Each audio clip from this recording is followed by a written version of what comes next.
Count us down. Good evening, ladies and gentlemen. I think we are on live.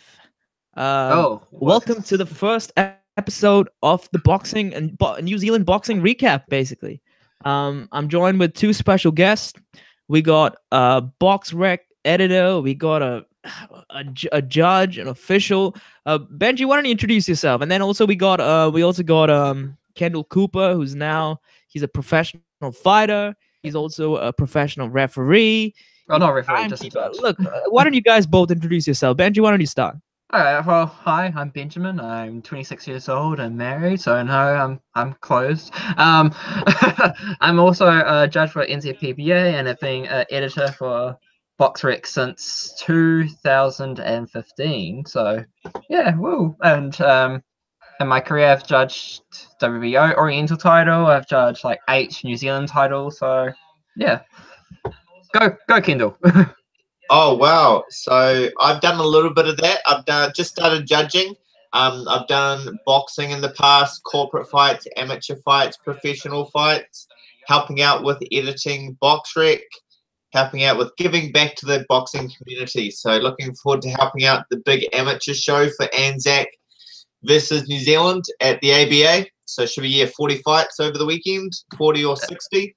And also, you've had your Golden Gloves champion as well, so don't forget that. Golden Gloves the same year as Joseph Parker, so that's my claim to fame. And then now he's getting paid millions of dollars per fight. What have I done with my life? I don't want to talk about it. Okay, move on. Plus, he's getting paid in pounds, not NZD, 1 million pounds, yeah.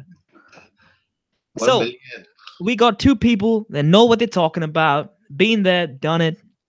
So I feel this is a great opportunity just to, just discuss things, maybe talk a little bit more about it, shed some light on it, and maybe just what we feel, and also like bring us like a more inside view of what other people might not know that we know, but exactly. They don't know. Yeah, these are type of conversations we just have on the phone, among each other. Or this is just some things we chat on MSN, on Messenger. So, whoa, you're going 20 years back here. Yeah, but you know what I'm saying, right? I feel this some of the stuff should be out in the open, Yeah, exactly, and it'll be great to share. Great conversation. So, Benji, what's first on the agenda? So I thought we'll do like a warm up here because like there's not a massive thing to talk about, but it's actually something that it would be actually quite nice to like warm ourselves up with, and that's the Alister Boyd versus Joshua Francis fight, which, as you know, it was actually quite a close bout, and it was a draw on the Shane Cameron show. We were all there as well. What do you think about that fight, Kendall? I think it was cool because now Joshua Francis has got 1-1-1, so 1 win, 1 loss, 1 draw. So I like things being balanced and symmetrical. That's all I care about. But no, good tough battle. They took it to each other and had a good work rate, and just neither was able to dominate the other. Well, it was quite interesting because like Shane Cameron really like he put his view out saying that he thought that Joshua Francis won his because obviously he's going to say that because he trains him, but he was like quite upset about the whole fact. But like when I was talking to John Conway, he actually said like I judged that fight. I don't even know who won the fight. Yeah, like it could have gone either way, and I would really respect to put the emotion aside that someone should watch the footage afterwards, try and be a bit more not diplomatic, but be unbiased. Like, you got to look at both sides. And at the same time, Alister Boyd took the fight on like 2 days' notice or something like that. The week before he took on Evander Tier, and he also got a draw from that. And like he got a very, very tiny cut on the middle of his forehead, but nothing major.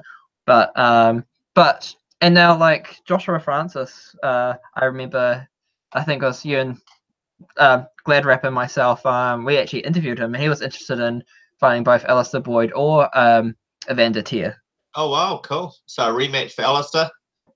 Yeah, well, rematch for all three. So look, let's look at this guy's record. Okay, I'm putting it on the screen. So this is Alister Boyd. Now he's got 2 losses, right? So there wasn't much expectations from him, right? Can you just talk about how much of an upset this actually was? Because he was just supposed to sort of fill in, the last minute replacement. He wasn't supposed to cause a draw. Like Evander Tia is supposed to be the next big thing to come out of New Zealand boxing, right?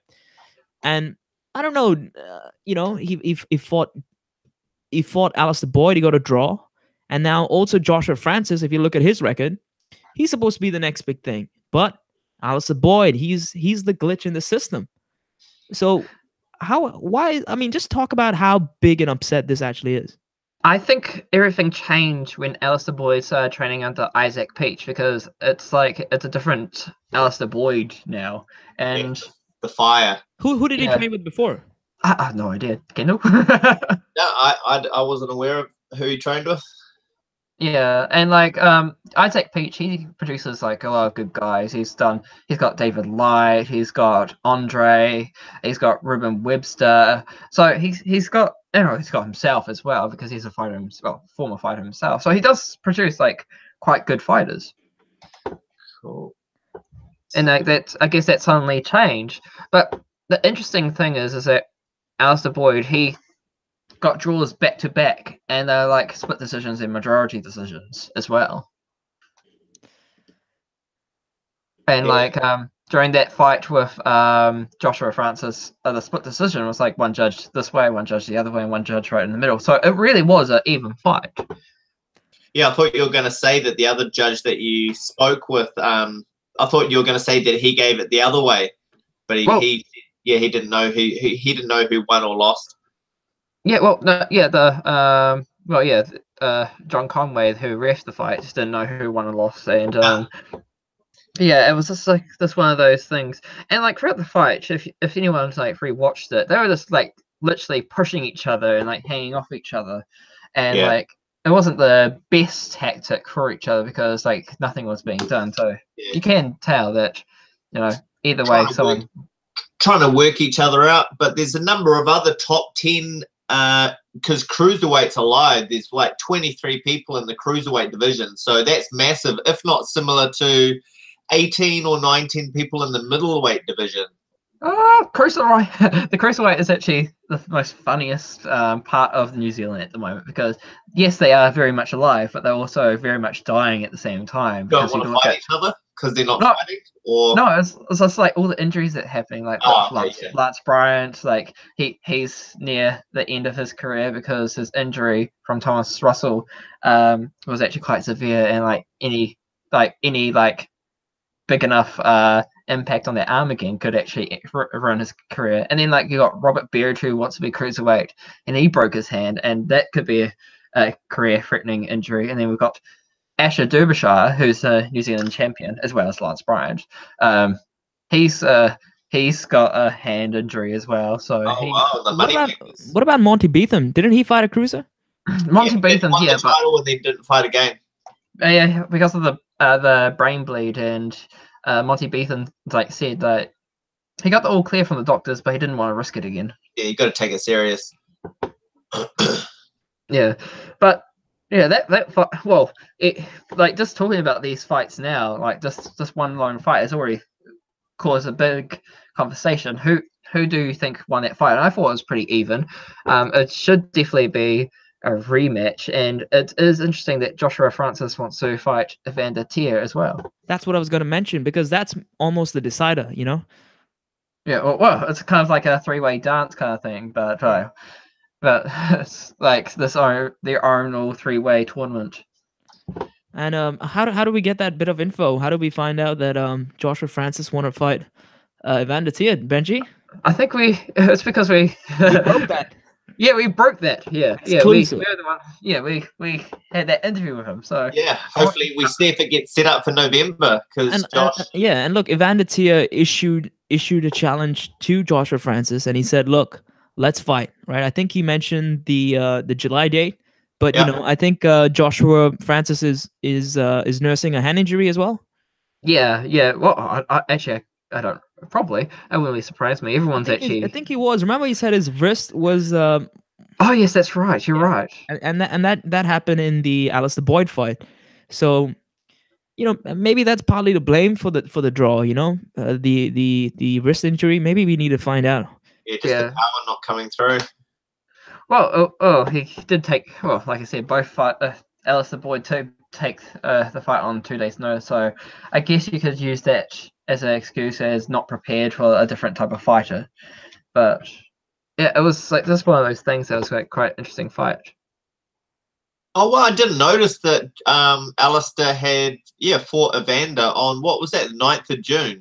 Yeah, it was like just a week or a couple of weeks before, and that was on the card. The ABA. Okay. Yeah, the Vasco's card. True. Who else fought? Oh yeah, I saw the David Russell, Thomas Russell, David Light fight. Oh yeah, cool. Okay. So no, there's definitely some some big names coming through. So just depends on who gets matched up with who, and then keep them active. And boxing alive. Boxing's got to stay alive with the matchups. Yeah, looking at the record now of Evander Tier, that first fight. Do you remember watching that first fight that he had with Jordan, or you mean Alister? No, Jordan. No, tell me how did it go? KO? No. Oh, no. It was a majority. MD means a majority decision. So practically, when two judges say this person won and the other judge says it's a draw, that was like they were kind of like swinging and missing this whole entire time. Yeah. Were you there, Kendall? I can't remember. Yeah, I remember seeing it. Like it's about landing more. Was that at the netball? Oh no, ABA. ABA, but they were both hesitant of each other. They weren't landing any shots, so it was quite a boring fight. Like it was like one of those like baseball games where it was like swing and a miss, swing and a miss. Both start to a professional career, right? Like you expect to start off with a bang. Yeah, well, Jordan, who is actually quite an experienced kickboxer as well, who's very young, but he trains under Terry Chichiru. I don't know if he fought once in Australia since, but I don't know if we'll see much. With Floyd Mason, I guess. Yeah. Yeah. But I don't know if we'll see much of him again. But that's it for that topic. Shall we go on to the next one? Yes, please. The next topic is going to be a biggie. It is Brian Morgan versus Shaye Brock fight. Oh man! Again. Oh. Okay. Just talking about this fight a lot. Yeah, I love that fight.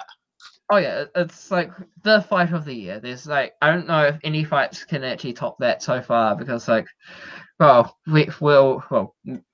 and I are judges. We see a lot of fights, and there's nothing that could top that. I mean, like this is something that you would love to see in a heavyweight fight, but you're getting this at super welter.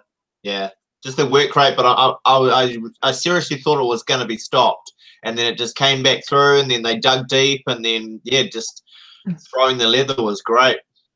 I said to Shaye Brock that after his fight that he was my first professional fight that I judged. I judged his first New Zealand title fight, and I judged his loss of his title fight, and I actually got almost emotional about it because like he was I've judged him a lot, and he was graduating, going through my judging career. It's like it's sometimes hard to see that. Yeah, especially part of that foundation. Like, you get that relationship and where it starts and at the beginning.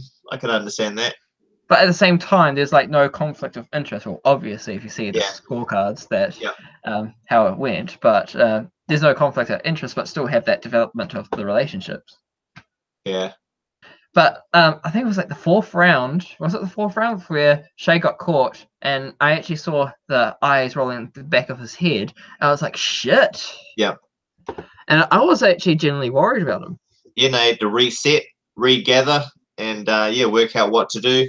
Had that ring craft to be able to back off a little bit, try and make it look, he may not have felt like a fighter at some points, but he always looked like a fighter. So that's the experience coming through from Shaye, where he's able to.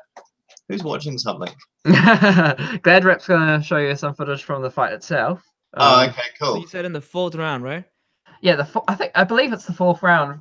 Whereas you're actually in the right side of. I think that's the right side where I was. Fourth round. I think it's the third round that he got rocked. You know, I think I'm pretty sure it was the 3rd round. You know. Yeah. But it was like one of those shots that he got him and he standed up and you see his eyes rolling back in his head. I think that's the perfect camera angle I was sitting at as well. So good on you for being behind me. But I think I heard Shaye had cramp in his. He had to take a knee because he had cramp in his leg. Yeah, so those high socks that he wears in boxing when he fights, those high socks are generally used for like to stop cramping from happening. Well, that prevent cramping. To help with circulation and to stop that sort of thing. And I heard it from someone somewhere, I can't remember who, that he actually has a tendency to get cramping. So this was their way to stop that. Yeah. And he got cramping twice in that fight. That was like the 8th or the 9th round, which he took a knee. And then like I think it was either the 9th or the 10th round again, where he didn't take a knee, but you could see that was affecting him. Yeah, I thought something had ripped. I thought I heard a noise of some click or crunch, and all of a sudden he went down. Yeah, but he still could almost being in control, like knowing his body, knowing what to do, having that bit of a break, and then digging deep to finish strong. Think about that cut that Morgan also had as well from the head clash, and that was like one of the most interesting things because the cut was above his eye, but not bad enough or blinding enough to stop the fight. Yeah. But the round afterwards, Bowyn had some trouble like adjusting to it, which he lost that round, and then the round afterwards has like almost picked up where he left off. You know, definitely a great fight. The cut in a way almost stopped Bowyn from coming forward, you know? Yeah, exactly. And it's just like one of those things that you don't really, you don't really expect. Oh, look, what was that? What round was that cut in? The round 3? I think no. It was like 4. I thought it was a bit 5 or 6. Yeah, 5. I believe it was 5 or 6. Oh yeah, we can see the cut here. Oh yeah. And like it was like Kylie, who was sitting next to me, she thought the cut was underneath her eye. I was like, oh no, I'm pretty sure it was above the eye. So it was like, oh, that's a nasty cut. Yeah, it might have been blood splashed below the eye, but the cut was above. Yeah, and I just really hope we see more like of those sorts of fights happening again. Kendall, have you ever got like a cut, in the eye? Nah, I've had a massive head clash against Savan where I had a black eye for about 2 weeks. But nothing, no cuts on my face during fights ever. Yeah, you're lucky like that because like I heard like sometimes amateurs get cut a lot, but that could be just like one person saying that. Yeah, normally maybe only scuff marks during sparring, but with my liquid Vaseline that helps a lot. So. But we won't talk about that. Yes. Oh no, please. All the secrets. No, please talk about it. I love it when you talk about your lube. I forgot the name of it. I forgot what it's called, but I do need to buy some more. Yeah. So as some people liquid might Vaseline, eh? Yeah. No, it's practically silicone lube. Silicone, yeah, liquid silicone. It's silicone lube from the sex shops, practically. Silicone, practically. Yeah. So... No, it's not that. No, it's not that. That's what you put on. Like, why don't you just use Vaseline? That's the normal stuff, but no, my stuff's way better. You reckon? Totally. It has science backing it. Way better. It makes sense. Yeah, continue. Vaseline. I would back it by approaching a few people to have them test it out. That Vaseline wipes off. This absorbs. Your sweat comes through and your sweat becomes the lubricant. So you've just got constant lubricant. Okay, anyway, move on. All right. Well, I would like to say like Beau or Brien after this recent fight. We'll probably get into that later, but like Beau or Brien, he wants to fight both Shaye Brock. He wants to fight Gunnar Jackson, and if he can get through those 2 boxes, he wants to go on to fight Bowyn Morgan. Okay, so that's his way of working. He thinks he has to work his way up. Yeah, exactly. It's good because we'll get into that later. But probably next thing we get into is Junior Far's fight for the WBO Oriental title. Oh man, a lot of controversy around it because they say it's a boring fight. And styles make fights, but it was safe enough that sometimes you just got to do what you got to do.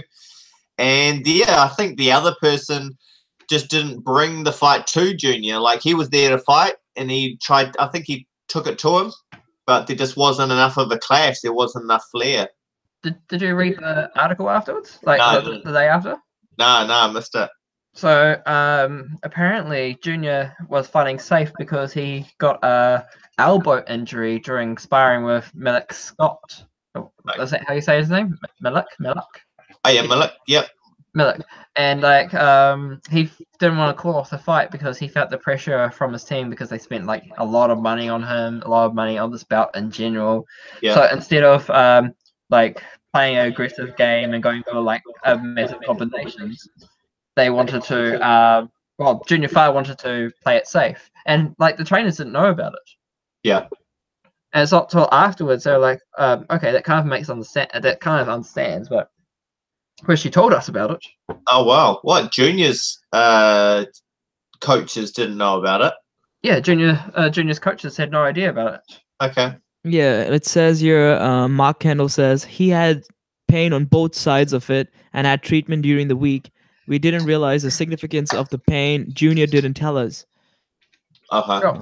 I guess that's understandable because they spent like, let's see, like 6,000 on sanctioning fees. Let's just say a full figure of like over $20,000 on this fight in general because of like extra sparring with Malik Scott, who's everywhere with sparring these days. Yeah. But yeah, that massive money on this fight alone. So he was, you know. You can't stop the momentum. I can understand from Junior's camp that, you know, he's got the backing, he's got the fights booked in, and he can have a rest. You know, he can have a couple of weeks or a couple of months after this fight resting and to be able to come back into it. But you just got to get those bouts under his those fights under his belt. Why do you think they got Malik Scott? I mean, is Malik Scott under the Lou DiBella promotion? Like, well, he's quite known to spar everyone and like helps out everyone. So like including Joseph Parker as well. I don't know a particular reason why, but I know that he spars with Joseph Parker. Some guys are available. Some guys put themselves out there. Like, I mean, I can understand that. It's fun. You get out, and you know, meet up with people. But some people are like that. Yeah, like you and like with a bunch of people by yourself. Yeah, a couple of people like that. So recently, you and Isaac Savage as well. Yes, sparring each other.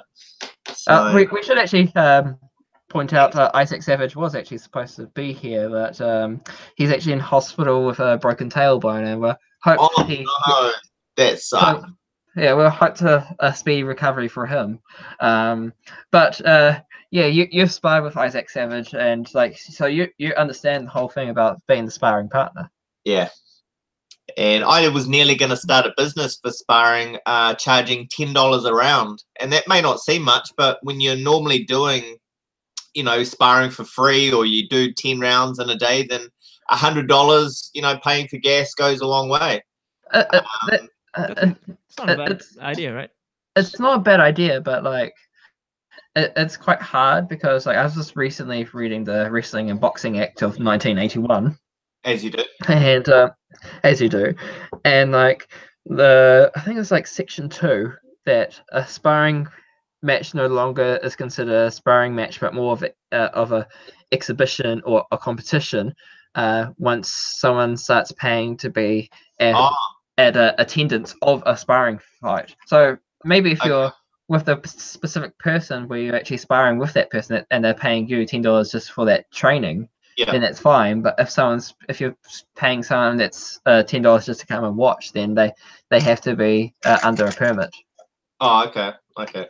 Which being paid by people. Yeah, which is just a small part of the act, but that is in there. Yeah, because that's what I heard. Not for me personally, but you couldn't go back to amateur boxing if you'd been paid for a fight. So outside of amateur boxing, if you'd been paid for any sort of fight, and then a lot of the other things had changed where you couldn't be over 34 and you couldn't have too many corporates, but now you can be 40, go back to amateur, have a few corporates, go back to amateur. So we'll see what the rules if the rules change again. Yeah. So with Junior Far, I guess what's next to him is everyone's still waiting for the next WBO rankings to come out to see if he gets ranked. Well, he should be like in the 15th, but we don't know what's going to happen next as he's got that injury. We don't know when he's going to fight next as well. Yeah. Yeah. But I guess we should move on to the next topic, which is Jerome Pascua versus Andrei. How you say it? Mikhailovich. Great guy. Great guy. Andrei. Young blood coming through. Yeah, exactly. So like in his second pro fight, let's just say in his first pro fight, he knocked out TKO'd or knocked out. Knocked out Rob Ramsey. Robert Ramsey retired. Yeah, the first retired. First to stop him. Yeah, first to stop him, which retiring in corner still technically classed as a stoppage. But yeah, he's the first one to do it. And then he moves on to fight someone who has like 5 wins, 2 or 3 losses, which is Jerome Pascua. And he's a tough fighter as well. Yeah. He was there to fight, definitely. And like there was like mental mind games going on and like damn. semi awkward southpaw, but Andrei was able to stay dominant and take the fight to him and stay in control. And like he went through like the full 6 rounds with Jerome. It was the first time for him. And he did actually say, I think in an interview with GladraP, that he was quite tired at the end of the second round with Rob Ramsey. So he was glad that he actually stopped. So for him to go the full 6 rounds with Jerome Pascua, there was no problem with his fitness. Yeah, no, he would have learned. Yeah, would have known his body, and he recognised to have a break round.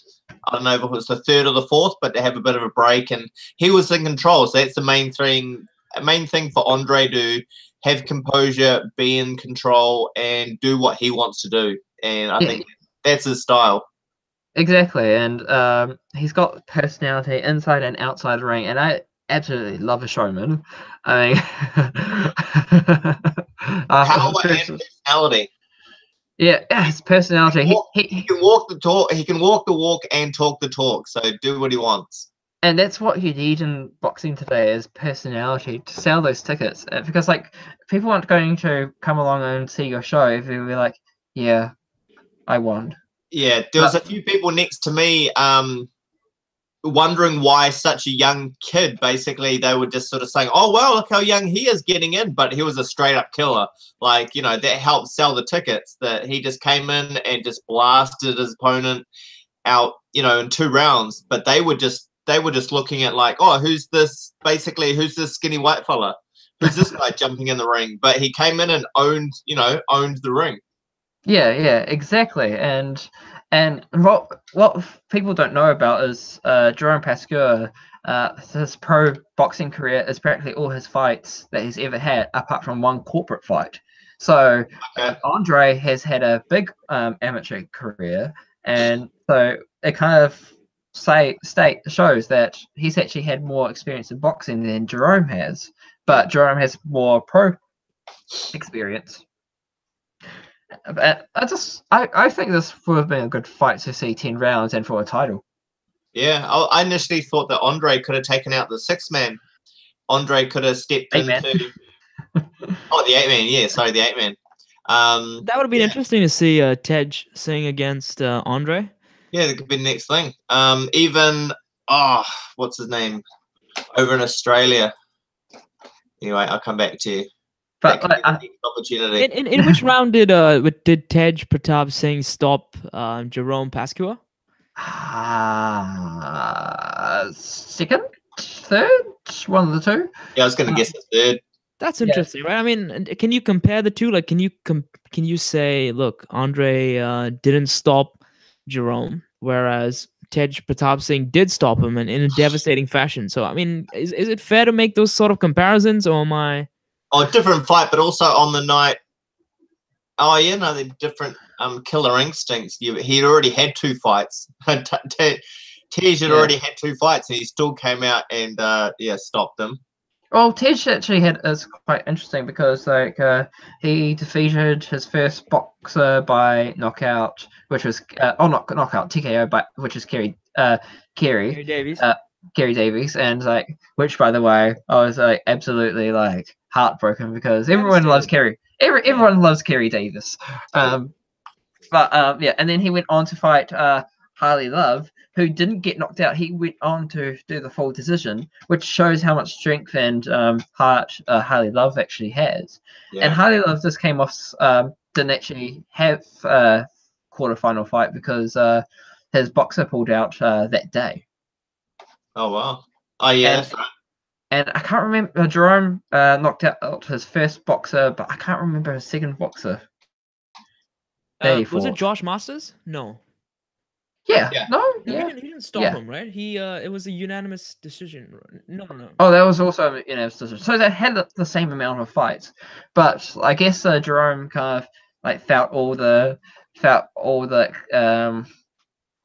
fights that he had earlier, where Taj he has the more experience, and he probably just went out. Yeah, I think Josh has had about 15 kickboxing fights, so he's renowned for getting through there and being tough and going the distance. I fought him in corporate. That was an awesome bout. And so Harley Love. Yeah, and Josh Masters just don't worry. Anyway, move on. but yeah, Jerome Pascua versus Andre. Maybe one day a rematch. Maybe. Yes. Don't know what's going to happen next with Jerome Pascua. But to give him his credit, listen, taking on Jerome for his second fight, that's a brave move. Oh, it was a big move. I believe it was a big move, and it was very brave and very. But yeah. Second round for Jerome stopping. Taj stopping Jerome in the second round because it was a 3-round fight. Yeah, but yeah. All right, next one on the list: Brien versus Siliveni, Nawai, and Fiji. Brien winning the WBF Australasian middleweight title. This is the second fight coming back from retirement. It was have you watched the fight, Kendall? No, I just saw a little bit of the footage.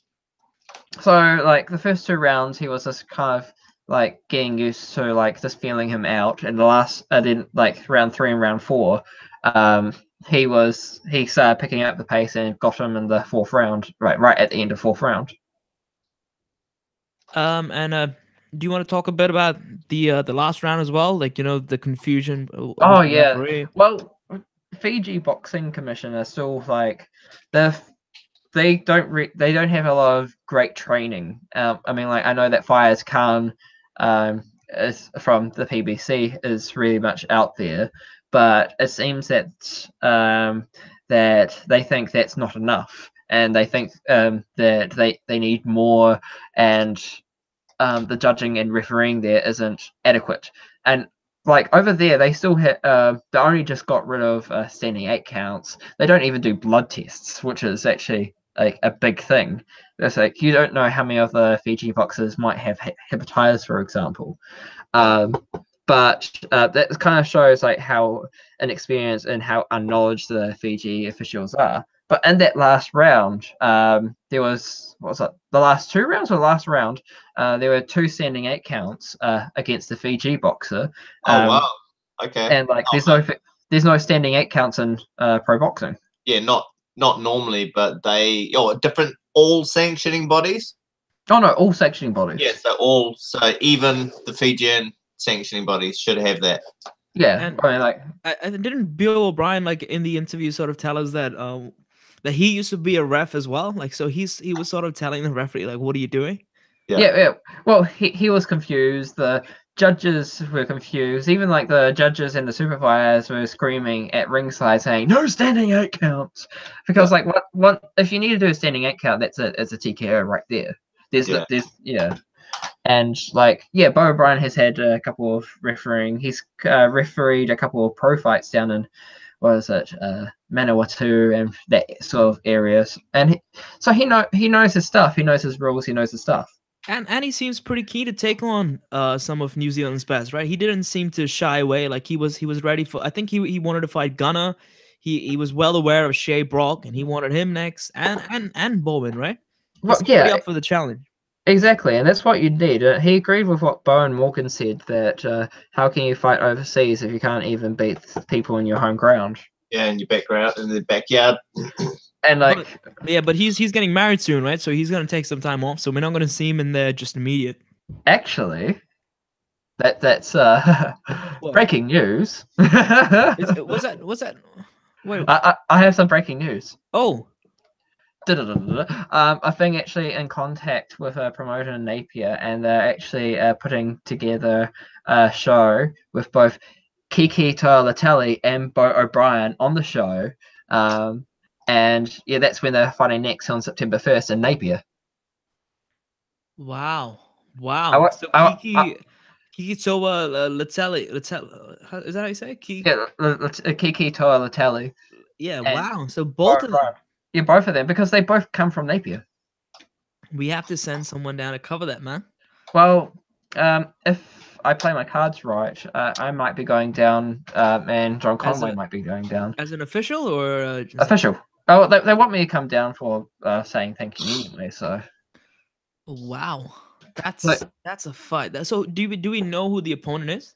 No, and I do, but I'm not allowed to say. Give me a clue.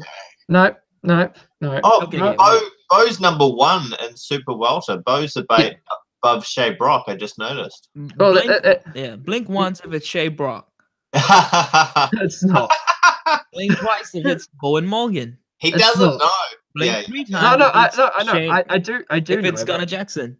No, it's none of those. Oh, okay. It's I can't say who it is because I still haven't 100% signed it off yet. Do we know his name? Like, are we aware if you said it? Like, we're like, oh yeah. Yeah, you would know both of them. Well, especially you, Gladrap, because you've covered both of the people's fights. So who's that? Beau fighting somebody. Beau is fighting someone, and Kiki is fighting someone. Are you able to tell us who Kiki is fighting? Who's Kiki? No, I can't because that's not signed off any. Wait, who's Kiki? Benji, come on, man. Oh, we'll do. It's like in a different weight division. Yeah, that's heavyweight. That's two topics away. Oh, okay then. Yeah, we're talking about this weight division.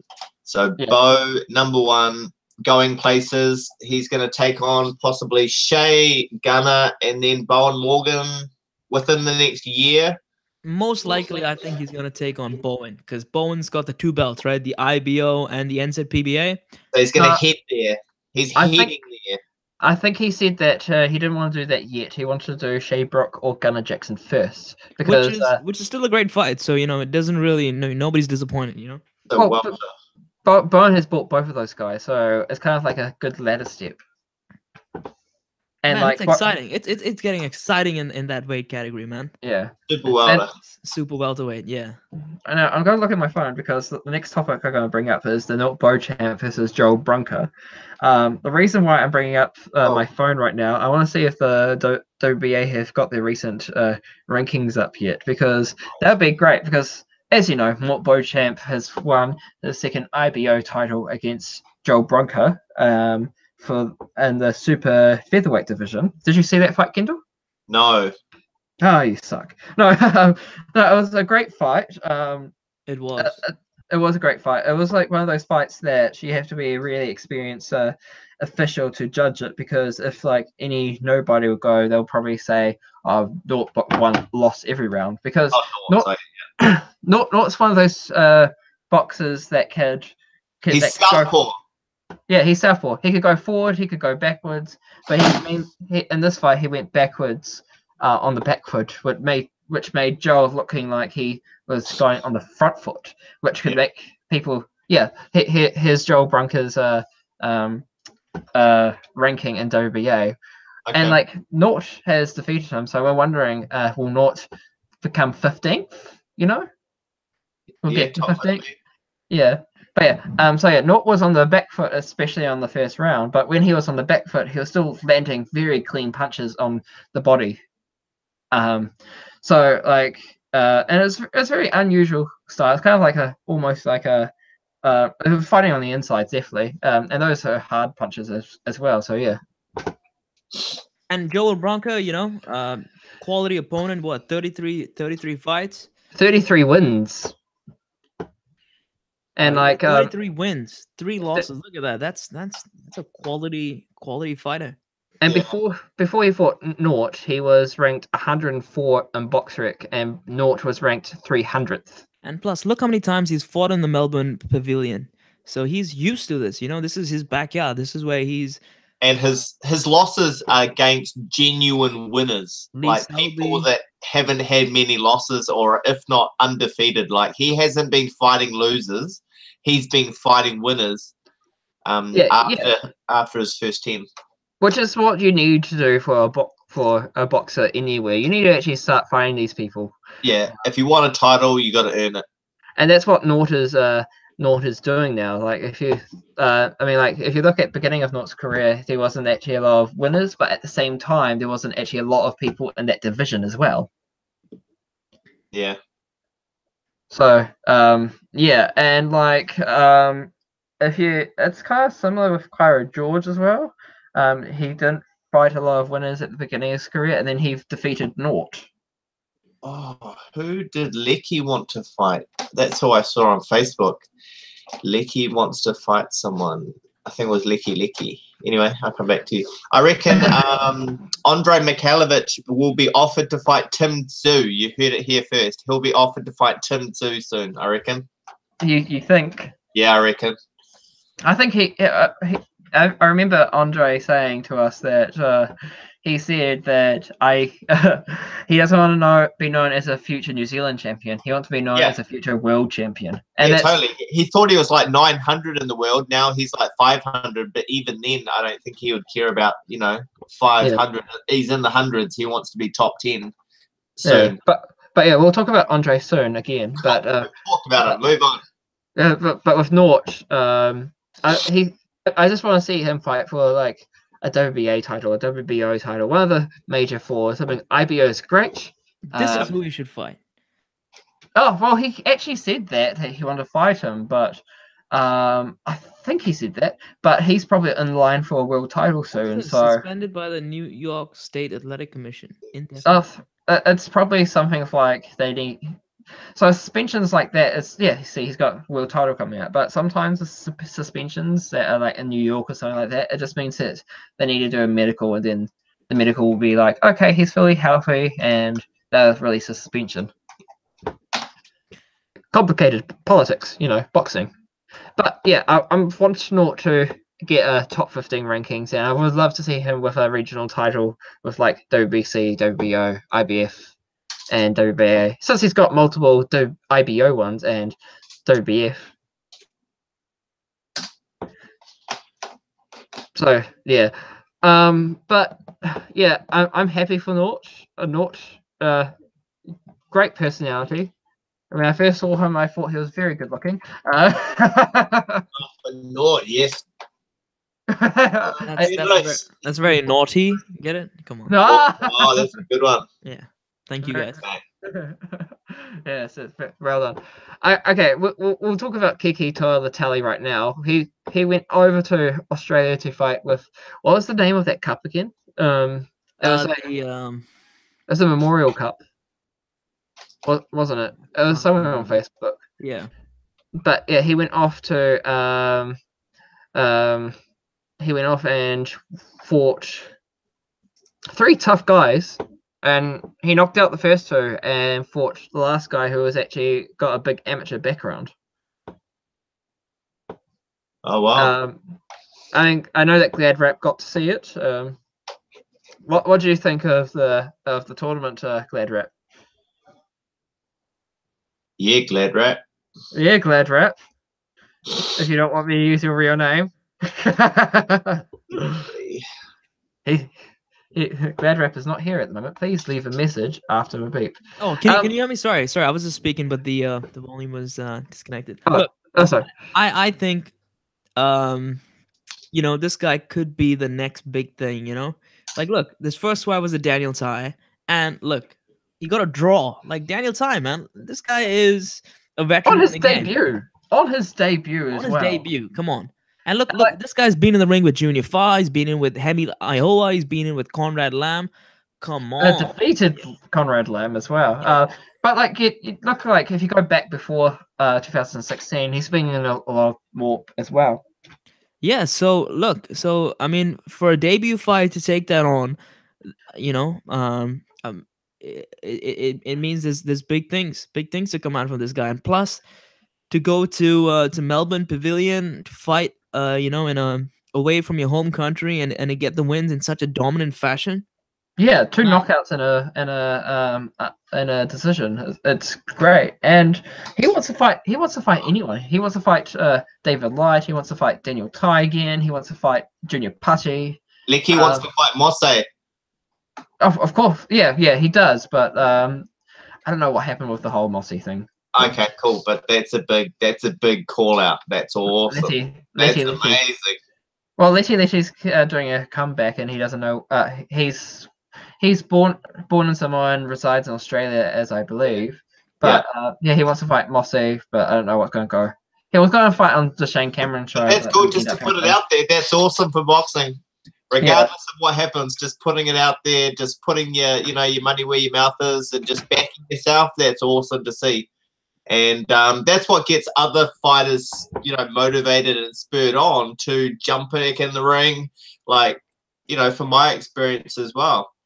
Yeah. Just seeing other people doing what they do and it's like, hey, fuck it, I'll give it a go. Yeah.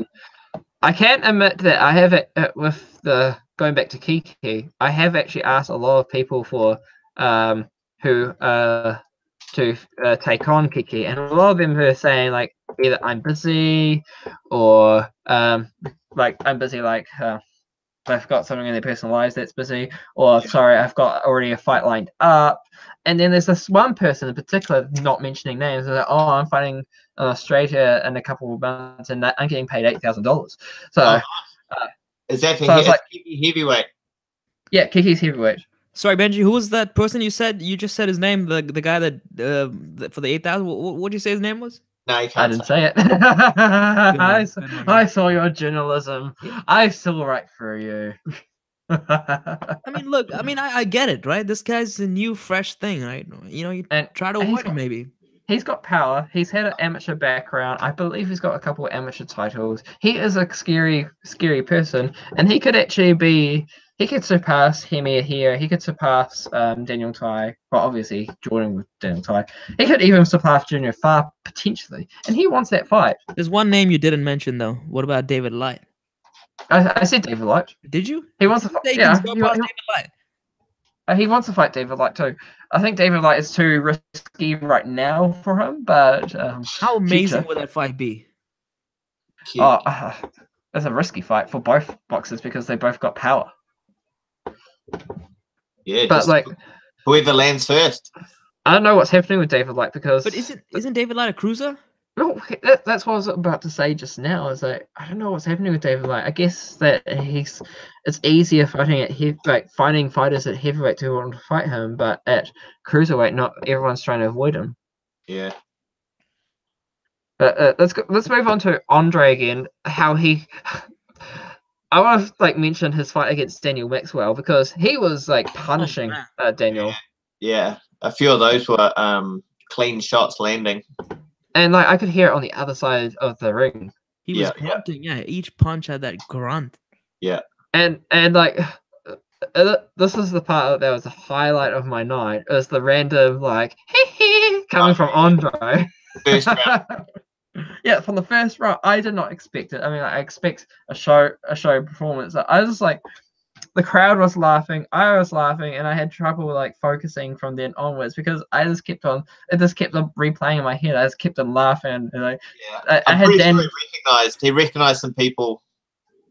Yeah, and Dan Hennessy was just cracking up laugh. It was highlight of my night. Yeah, next to where I was sitting. Right. Yeah. And the audience recognized it instantly. Yeah, you could just hear them cracking up. Yeah, and I think he got knocked down 4 times throughout the fight, Daniel Maxwell. It was 3, and then Lance didn't let it go to the 4th. Yeah.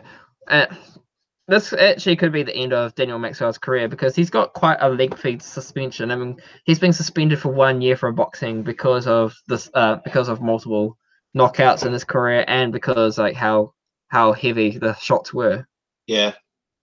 And like this could be the end of Daniel Maxwell's career. So that's one thing Andre can say. It's like, I've ended Daniel Maxwell's career. He just ended former New Zealand champion's career, I should say. Mm. But yeah, Andre's next big thing for the middleweight division. He's going to go quite far, and he could be a next world champion, and definitely the next New Zealand champion in the middleweight division. Yeah, already number 2. Already number 2, and there's like 18 people in the middleweight division, so he's straight in there. He just needs one more. There's one good win against someone like Beau Brien or Gunnar Jackson, and he's up there. Like, and like the sanctioning bodies will eventually like look at him and like, shit, he's gone quite quickly. I think Daniel landed one meaningful punch. If you look away. Yeah, and I recognized Andre responded straight away. Like you could really he got caught. Not like it. Clean on the chin, but he handled it well. But then that just motivated him to just go for the onslaught. Yeah, he sort of recognized, like, don't do that again. Yeah, he probably would have learned. Okay, he was learning at the point. Yeah. Yeah, and like I guess it's kind of like it's a learning curve for both fighters, I guess, in that fight, because like not to buggerize around too much for Andre, and also Daniel Maxwell not to piss off Andre again. Yeah. He snuck that through. Yeah, he did snuck that through, and like a lot of people have actually got knocked down from that shot because that was quite a heavy shot. Yeah. I wouldn't fight Daniel Maxwell straight away. Wow. I don't know. It would be a good fight for you versus Daniel Maxwell. It would be a good work rate, good test. Like, you really got to gauge how far you want to go in boxing. If you're also you versus Van Herms again in pro. getting through the gauntlet. What versus Lan? What? Van Herms. Oh yeah, no, definitely. I asked, but no, he said he retired. But fighting Maxwell is very risky, right? I mean, just because if you do lose to him, that's it, right? That's the end of your career, right? Nah. Well, not necessarily, because like Beau Brien kind of like had a draw though. He didn't lose, right? Yeah, I mean, like, and there's always that chance of someone's going to get, like, Daniel Maxwell could get a lucky punch. Yeah. So got the experience, and he did land that lucky punch, Yeah, and he didn't go down. So yeah. So no, it proves he's credible. I think it's a good fight that he took. Yeah. All right, well, we've got a few more topics left, so we'll try to go through them. Is it quickly. David Light next? No, well, we've got Lani versus Nailini next. Man, what a fight! What a fight! I was a little bit disappointed from Nailini's fight because like she used to be like top 10 in the world. She was like the next big thing in women's heavyweight boxing, especially in New Zealand. And then I understand like a lot of things happened like after I draw Angie Davis, and there was like that massive backlash back on my show. Yeah. She never. There was a lot of controversy, but she was never the same again. Yeah, she was looking really trim, really slim for her fight against Lani. Yeah, and then she went on to do these this massive, well, not massive, these loss streaks against Ari Malacia twice, Giovanna, and now against Lani Daniels, and like Nailini is not the same as she was when she first came out. Yeah, I mean, like she was like confident, she was hungry. I mean, she was hungry for this fight, but where was that hunger in that fight? She was a lot of the time. She was the first round. I remember she did quite well in the defense. Like no true punches were coming through. The Like Yeah, every she had the confidence, and she wasn't worried too much. She just unfortunately wasn't landing. Like, yeah, Lani just had good movement to move away from the punches, and yeah, Nailini just couldn't sit on her punches, couldn't trap her. She was tracking her down, but she couldn't trap her and land. And like Lani Daniels, I think, had the reach advantage between the two, and I think Nailini had that was troubling her. Yeah, and because of that, Lani stuck and move. She did well to stuck and move every now and again. She'd mix it up.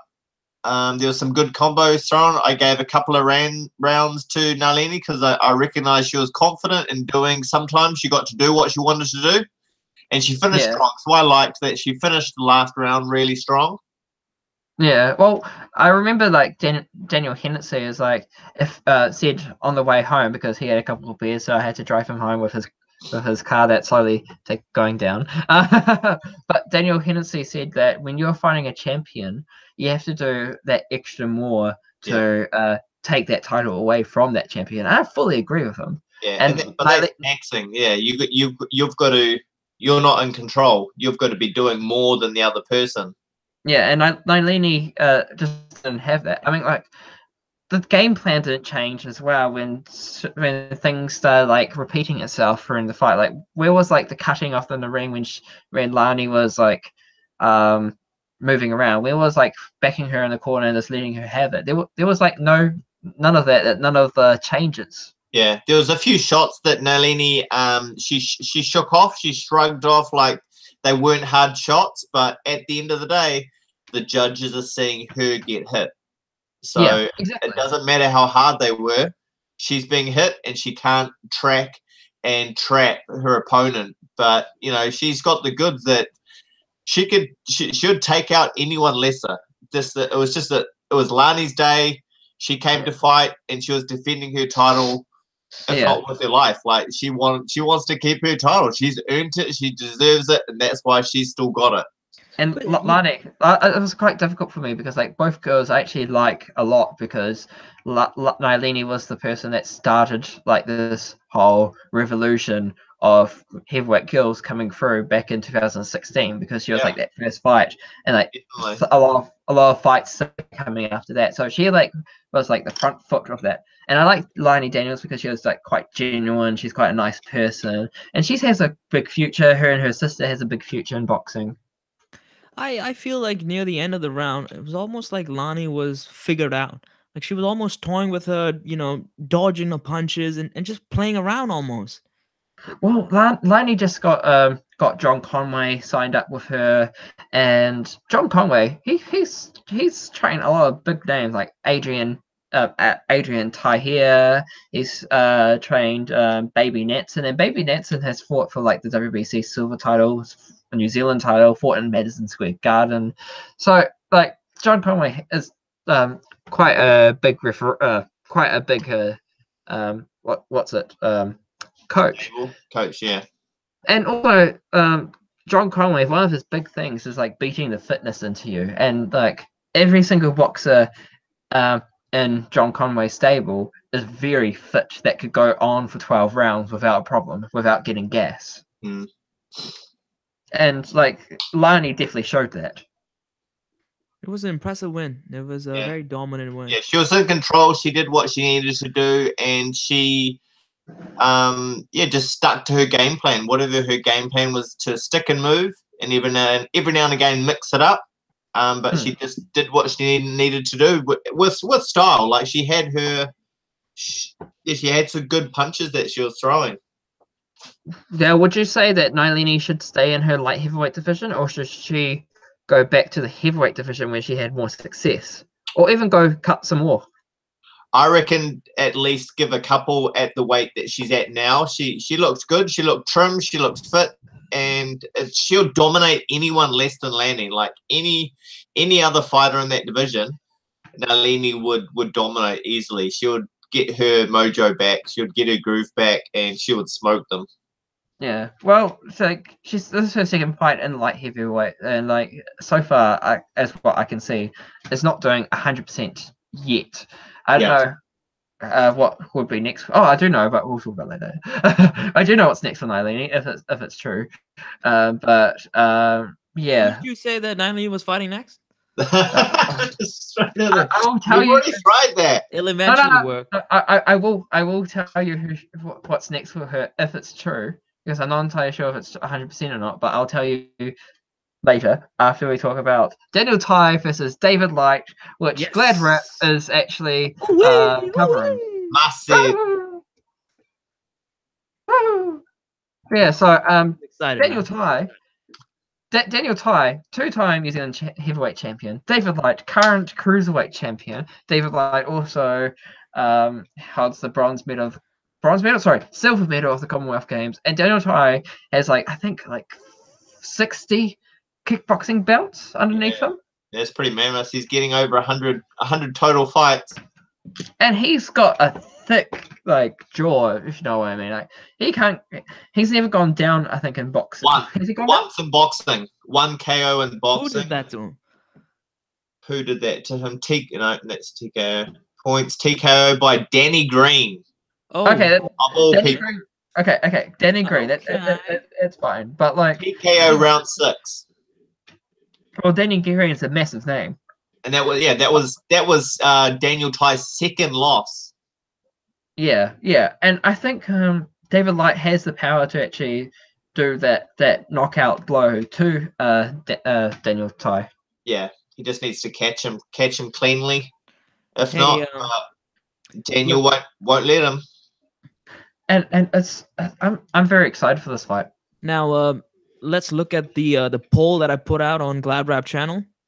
So 70 people have voted for this poll. Have you seen this one, Kendall? No, I haven't. No, what's this? Okay, so this is a poll I created. Who's gonna win the epic heavyweight fight this Saturday night at the ABA? David Light versus Daniel Tai. So we got 70 votes. Let's have a look at who people think. Well, I've already voted so far. So we got 45 people think that David Light is gonna win, and we got 25 people that think Daniel Tai is gonna win. So if you look at the people that think David Light's gonna win, we got Cara George. Okay. We got Kerry Davies. We got Johnny Timu, who's the promoter. Ruben, of course. Ruben's a little bit biased, though. Yeah. Who else? Let's look more. We got Nort Beauchamp. How do you pronounce it? Beauchamp? I think it's Beauchamp. I really think it's Beauchamp. There we go. We got Brien Donnelly. Oh, look, Lani Daniels right there. Lani Daniels thinks David Light is gonna win. We got Isaac Savage thinks Benji. What? Who put my name there? Yeah. Who else? Kendall, was that you? Yeah. And now let's look at who thinks Daniel Tai is gonna win. So he did. Cool. So we got 25 people, which is almost half. You know, it's a decent amount. Who do we know in here? We got Kane Clifton and look at this, Mark Kendall. And is this Mark Kendall Junior Faz? Yeah. So we got Mark Kendall, Junior Faz coach. A manager. And then we got Craig Thompson. That's worth 5 votes. Yeah. So Craig Thompson, this is a man who knows what he's talking about. Someone that knows. Yeah. So he knows something that we don't know. This next movie. So look, a majority of people think David Light is gonna win. What do you guys think? You got to wait till it gets to 100. It doesn't count until it's a percentage. Right. So over 50%. But the record and the investigation and the information that we've got, it should be David Light. Young, hungry, coming through, got the qualifications, got the power, just needs to land. It's young up and comer going against age versus experience. Yeah, and I do think David Light's going for you just see how he's been fighting over his last few fights, and you can just tell he can mix it up. He's heavy-handed. And he's not going to get caught easily. He's not going to get hit by Daniel.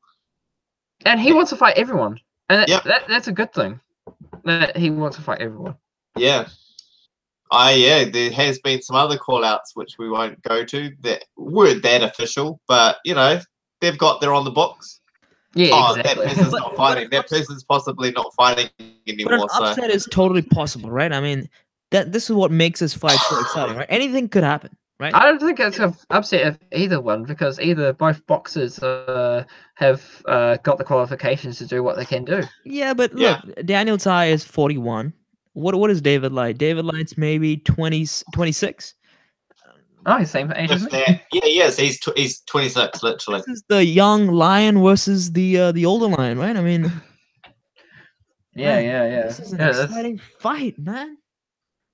Yeah, and like I wish that this could be like a title fight because this is like well deserved title. You'd be earning it. You'd be earning your strap. Yeah, exactly, and especially if it actually went the full 10 rounds as well. Oh, is it actually set up for 10 rounds? No, it's 6. But like, if it was a title fight, it would be 10 rounds. Wait, so that 6 rounds makes it even more exciting because that's more in Daniel's favor. Yeah. Well, yeah, and he's had more of a recent experience. Oh no, he fought Conrad Lab for 10 rounds and he won the New Zealand title. Oh yeah, true. Oh wow, that's far out. Yeah, we won't go into detail about that fight, but that fight night. 38 fights. Daniel's had 38 fights plus. Was that who has the height advantage? 6'1". David Light will have the height advantage because Daniel Tai is 5'7". Daniel's shorter than me. Wow, he's wider than me but shorter. What about bigger reach? punch? Oh, like slightly. Oh, they don't do reach. 170 overreach. Reach is a little bit different because like 187. What? Yeah, 6'1". That 187 is the weight, but like reach is a little bit different because like if like even if Daniel Tai had the reach advantage, David Light's still taller than Daniel Tai, so he kind of has that slight advantage on top of that as well. Yeah, it all falls into place when you can step out of the distance, step in and out, step away. But if you look at the records, right, this is his first real. Like, look, I know he has a tremendous amateur background, but in the professional, arena,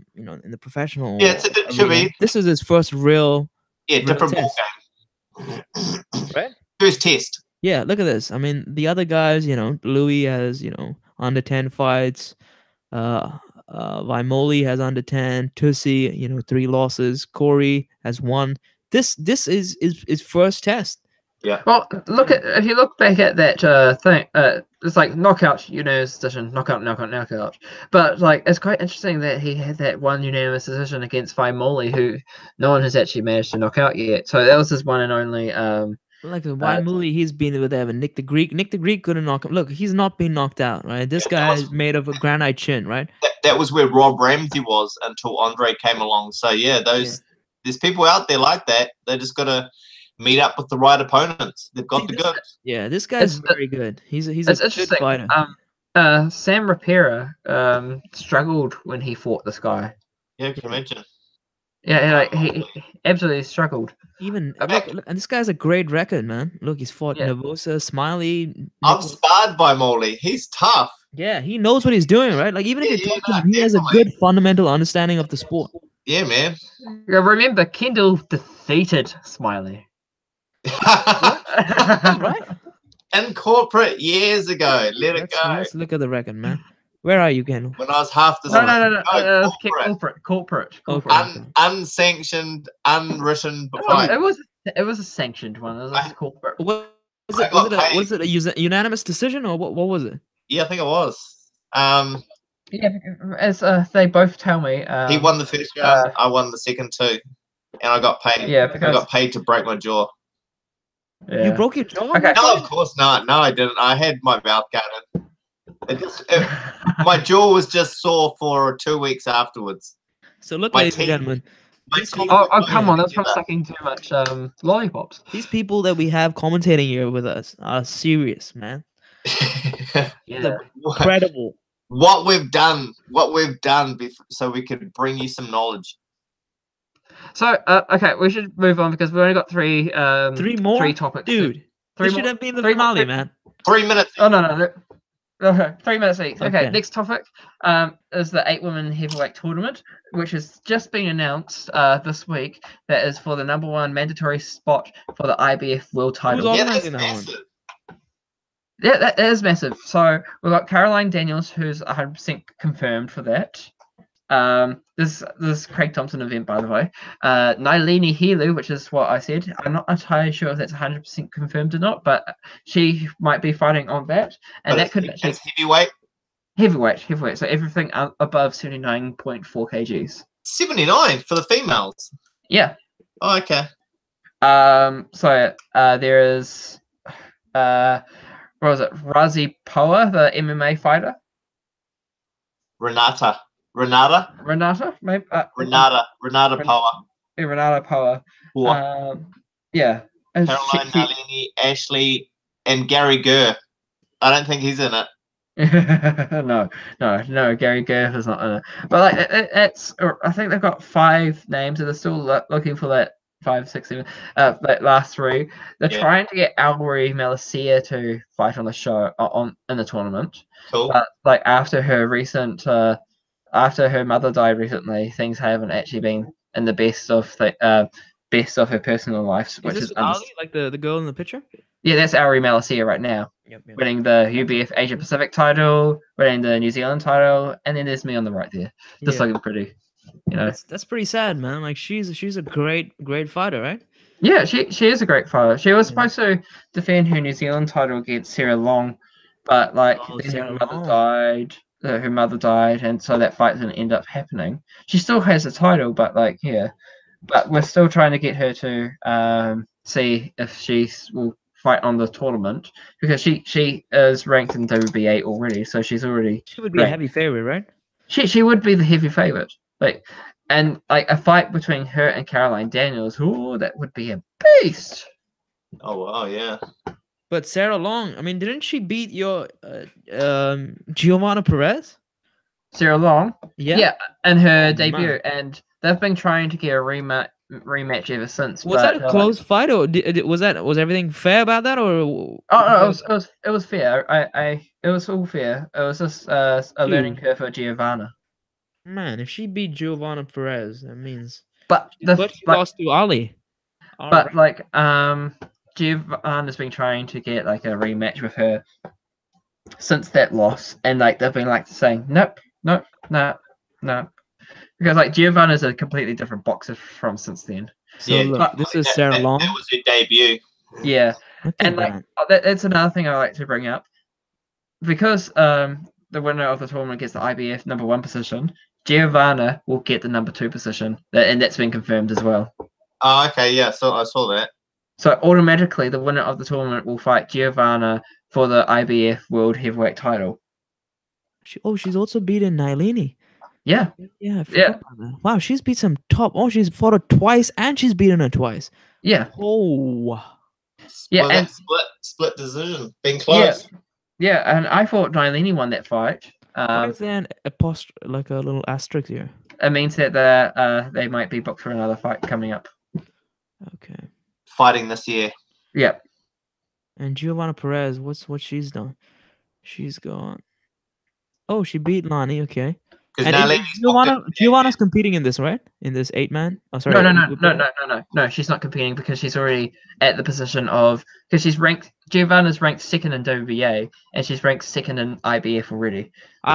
Despite all the reason and logic you say, can she still be in it? It wouldn't be wise, because it's too much risk for her. Man, that's a good fighter. And she's already guaranteed. If she won, who would she fight? Yeah, exactly. There will be no one to fight. She would fight herself. Yeah. As she does every training. Yeah, exactly. So it's just more of the fact that this tournament is practically saying who will fight her. Yeah. Yeah. Got to play the smart game. Exactly. Yeah, and especially in this part when these girls are so close to a world title, Albury's so close to a world title, Giovanna's so close to a world title. Whoever in this tournament is close to a world title, and Lani Daniels, despite her loss against Giovanna, but she still won against Nailini, she can be close to a world title in this 3 fights, or even 2 fights. So it's you have to play smart in these games, especially in the women's division. Man, New Zealand boxing, man. I know. And Hey, like, guess how many viewers we have watching us right now? How many? We got 0. Woo! Okay, two more topics and then we're done. All right. Panuve Helu versus Patrick Ferguson. Okay. Is this a heavyweight fight or a cruiserweight fight? This is a cruiserweight fight. Guaranteed. The winner is guaranteed top 15 in the world, either in the WBA or WBO, but things still need to be confirmed. But this fight is definitely confirmed right now. But I don't know. I mean, I don't see how well Panuve can do in heavyweight, you know? Oh, well, this is cruiserweight. Oh, okay. Yeah, but well, you've seen the amount of weight the guys put on, right? Oh, yeah. Well, okay, he's debuted at super But you know how good he is. Oh, he's really good. But like but look, how tall is he? 5'8". I mean, how many good heavyweight 5'8" fighters do we know? You know. Well, no, he's not supposed to be at heavyweight. He just fought in the. Because if he's fighting at heavyweight, look, even though he's talented, if he gets in there in the ring with these giants, and he's fighting cruiserweight. Don't worry about heavyweight. He's just fighting cruiserweight. The whole thing is that he's shorter than David Tua. Yeah, really. Yeah, David Tua's 5'10". So David Tua is exactly my height. Well, I believe. Don't make me fact check you, Kendall. The thing with Panuve is that he debuted at super middle and he went through. And he's 5'10". Sorry about that. Yeah. Panuve went through the amateurs in middle. I think he actually maybe even more. He debuted at super middle. He went on to do light heavy, but once he became light heavyweight, he couldn't go back down because, well, he was like 18 or 19 something when he debuted. So he was still a growing boy. I talked to Nailini, his sister, and I said, I'm like, man, Panuve, he's bulked up, he's put on a little weight. She said, well, he's just had a little baby. Oh wow. Yeah. Awesome. Yeah, but he wasn't pregnant. Yeah, I know, but I don't know, man. That's what she said, right? So maybe he's just sort of now just being a dad. You know what I mean? Maybe he's. Yeah, I know that, but like, I believe like his manager's been struggling with him to keep weight down. I mean, like they've been trying for years to keep him down at light heavy, but he always ends up being in the 90 kgs area. So, he has tremendous talent, but I'm just not sure how far he can carry that in the heavyweights, But he won't go to heavyweights. He'll stay at cruiserweight. He'll be good at cruiserweight. He'll be heavy. Finds that motivation. Just gotta find what motivates you. It's not like a Junior Putty story, where he now stays at heavyweight. But look at Patrick Ferguson. He's being trained by Chancey Wilder, who is the American who is a former New Zealand champion and who is top 5, I believe, in the world at one point in the WBO. Yeah. Chancey Wilder. So let's look at his record. So 12. Love to fight on that show. Chauncey's awesome. Oh man, 12 wins, 10 KOs. Ranked 69 in the world on BoxRec. Has he fought winners or losers? Let's have a look. Let's see. Do we know any of these people? Nope. Oh, but Ruben Williams. Well, that fourth fight, that's a bit of quality. 1, 2, 3. For Ruben Williams, who's this? Well, he's got more losses than wins. I'm not trying to discredit him. I'm just trying to. Gary's had more wins than losses. Damien Reed? Damon Reed looks like a good. Damon. Where's he from? And plus, he's suspended by everybody. Yeah, but that's 8. That was ages ago, though. Yeah. Look, man. Okay, man. This looks like a. When is this happening? On whose card? On Craig Thompson's card on August 18th, is it? Yeah, August 18th. It says right there. Do you smell an upset? Anyone? Well, both fighters. It's both fighters call I guess it'll be great for Panuve. He's got the power to do it. He's ranked number 7.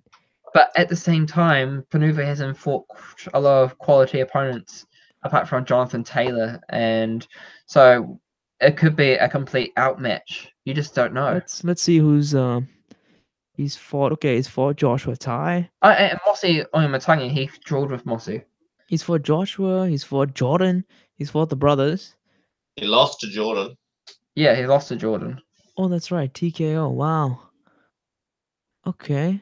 And did he only got a draw with Mose? Okay. You said that before. Okay. So he's got the goods at the lighter weight, but now that he's put on 10 or 20 kilos. But like I said, like with Daniel, David Light, like this again, Patrick Ferguson is his first real proper opponent, right? Yeah, that's a full test. It's funny you mentioned that. Isaac Peach has been saying that he wants the David Light versus Panuve Helu. Oh wow, that would be massive. They want that fight, but and they've been requesting it for some time, but nothing's happened from it. So, and they've been offering good money from what Isaac has been saying. Yeah, this is gonna be a tough one for Panuve, because now not only does he have to drop the weight, he has to go through all that. Plus, you know what I mean. Like, you have to drop the weight, then you have to focus on the boxing. It's still learn your body. Like when you lose the weight, you got to learn your body again. Yeah. Okay, are you ready for time, you're ready for the last conversation for the day? Big news. This is Kendall Cooper is coming back. No. Gunnar Jackson versus Josh Hatherly. Oh yes, okay. I just looked at that. Yeah, that is so that's coming up on September 22nd. Yes. That is Cambridge. That is in Cambridge on what's his name? What was it? Nigel Elliott's show. Nigel. Yeah. Yeah, and that's going to be a good fight. So, as you know, Josh Hatherly has had a couple of losses, especially to Jerome Pascua, and against Nicholas Taylor as well. So he's had quite a downward spiral recently. But apparently that's all changed. From what Steve Scott has told me, that he's actually much more focused. His mindset is different. I can't remember if he changed gyms or just changing trainers or something's changed. And that's the thing. And they're more focused now. Apparently he's more focused and more ready for this than anything. Dude, look at the jump in opponent, man. Look, after just going straight up to Gunnar Jackson, that's Shut up. That was my second fight. And I've been offered to fight Josh, and I think that would be a good matchup. But hey, it didn't happen. Yeah. What was happening at the time? Yeah, I think we were like, it was just the wrong time. Yeah.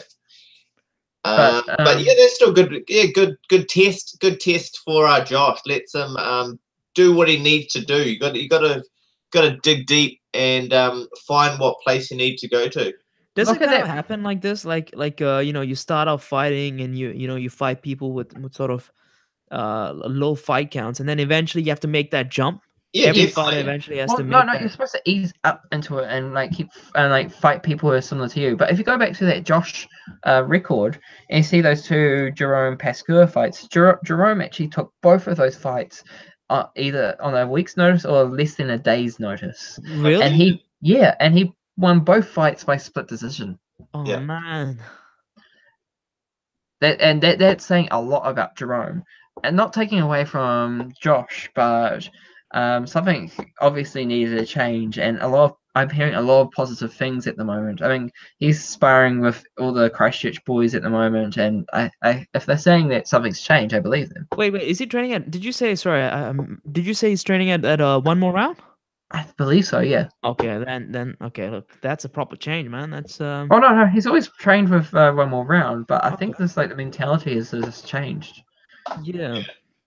Because they have pulled a lot of upsets, one more round, like, Nort Beauchamp with Joe Brunker, with what's the fighter that beat Sam Rapira, Dawai, Ratu Dawai. Yeah, Ratu Dawai, so and a lot of upsets happening. The whole campus becoming big quality. So yeah. Yeah, but Gunnar, man, that's a great fight, but there you go. Easy fight, Yo, yeah. Give me some passwords, man. don't blame us. I mean, yes, we are part of BoxRec, but hey, you have to have your own. Yeah, I do actually. Yeah. yeah. So yeah. That's all our topics for today. I wonder how long this conversation was. I think about 2 hours, but what time we 2 hours? Nah. We start at 9:30. Yeah. So Yeah, but it's great us having this conversation. It's great for all the people who are watching this. Make sure you watch Gladraps this week with the weigh-ins and with David Light versus Daniel Tai, because you can only get it at Gladrap. I know we've got the exclusive access here. Boom! You heard it first. Boom. All right. Boom. Looking forward to share the rest of the Easter eggs. Hey, yes, and you gonna be on the next episode, Kendall? Yeah, we can. Yeah, book it in. Cool, this time next week, maybe we'll try and trim it down though, right? I mean, we have to trim it. We've had a lot of things happening over the last couple of months, so we had to try to put this all at once. Look, just basing the length, how long this conversation, it just shows how exciting things are in New Zealand boxing, you know. And like next week we've got something big to talk about. It's like the result of David Light and Daniel Tai. Yeah. And this is for the niche, you know. This is for the people that are the insiders, you know. They want to know more. To the people.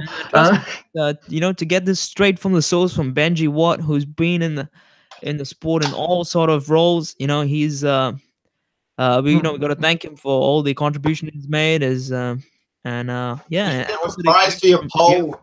Gladrap, you should have a prize for your poll. Who is going to win? You should have a prize for your poll. Who should win out of David Light and Daniel? When it gets to 100. If it gets to 100, we'll find a prize for you to hand out. Can I give those Oreos, bro? Deal. All right, guys. Thanks for the good chat, man. On to it, sweet. All right. Catch Everybody, have a good night. Sleepies.